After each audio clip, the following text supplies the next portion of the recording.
Disclaimer: ang sumusunod na kwento ay naglalaman ng mga kathang-isip lamang na elemento at nilayon para sa mga layunin ng entertainment lamang. Anumang pagkakahawig sa mga aktwal na tao, buhay o patay, o totoong pangyayari ay nagkataon lamang. Ang mga pangyayaring inilalarawan sa kwentong ito ay gawa ng imahinasyon ng may akda at hindi dapat bigyang kahulugan na sumasalamin sa katotohanan sa anumang paraan.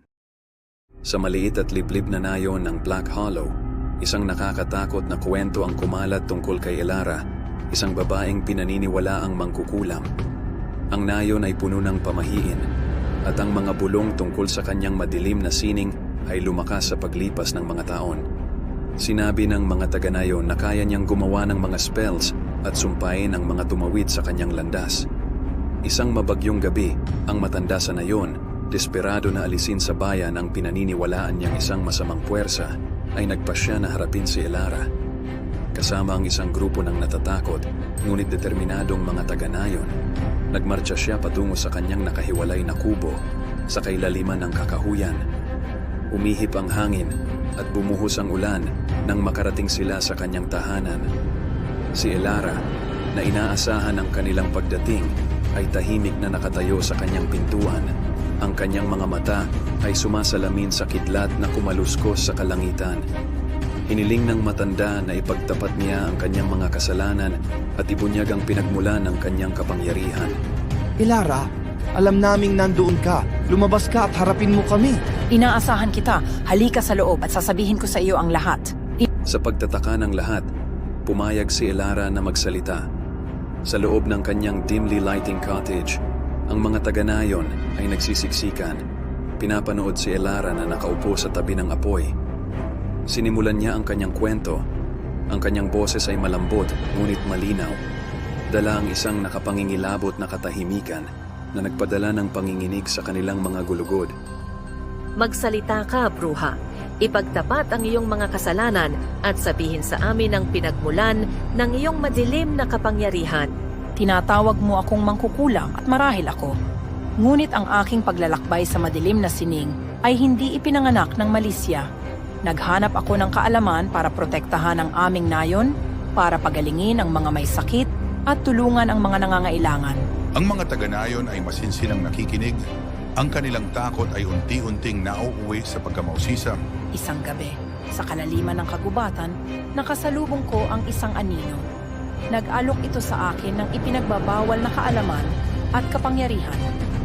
Desperado akong iligtas ang may sakit kong ina, nakipagkasunduan ako. Ngunit ako ay walang muwang. Hindi ko namalayan ang totoong halaga. Nakipagkasundo si Elara sa nilalang na ito, na hindi alam na nagbubuklod sa kanyang kaluluwa dito.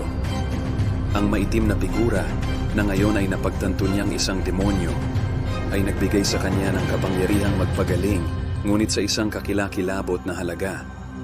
Sa bawat buhay na nailigtas niya, isa pa ang kukunin at ang demonyo ay lumakas. Sa bawat buhay na iniligtas ko, isa pa ang kukunin. Lalong lumakas ang demonyo sa bawat kaluluwang inaangkin nito. Sinubukan kong kumawala, ngunit humigpit ang hawak nito. At ngayon, ito ay dumating para sa akin.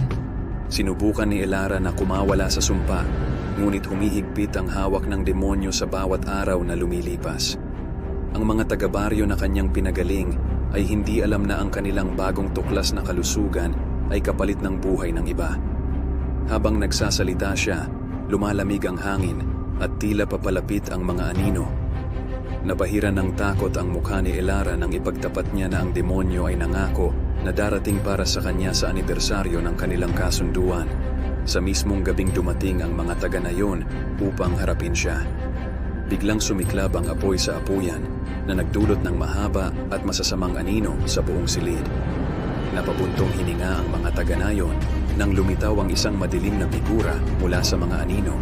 Isang malamig na presensya na tila humihigop ng init mula sa silid. Ang demonyo na nakangisi ng masama ay humakbang pasulong. Salamat sa pagsasama-sama ng higit pang mga kaluluwa. Pinapakain ako ng iyong takot. Hayaan mo sila, kunin mo na lang ako. Hinarap ng demonyo ang mga taga-nayon. Pinasalamatan sila sa pagdadala ng mas maraming kaluluwang makakain.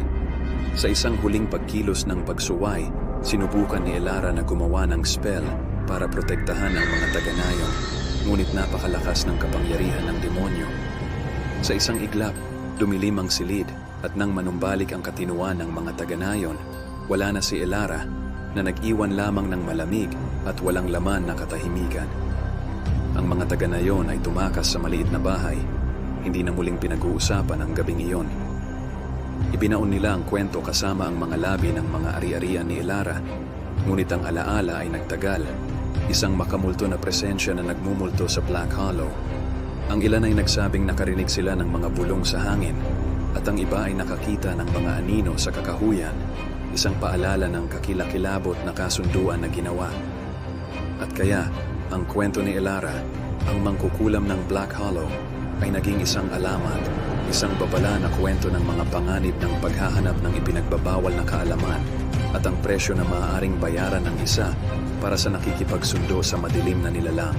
Salamat sa pagpapahintulot sa amin na akitin ang iyong imahinasyon, pakiligin ang iyong mga pandama, at dalhin ka sa mga mundong parehong hindi ka panipaniwala at nakakatakot. Ang iyong feedback, komento, at pakikipag-ugnayan ay nagbibigay inspirasyon sa amin na patuloy na itulak ang mga hangganan ng pagkukwento at upang lumikha ng nilalaman na sumasalamin sa iyo sa malalim at visceral na antas.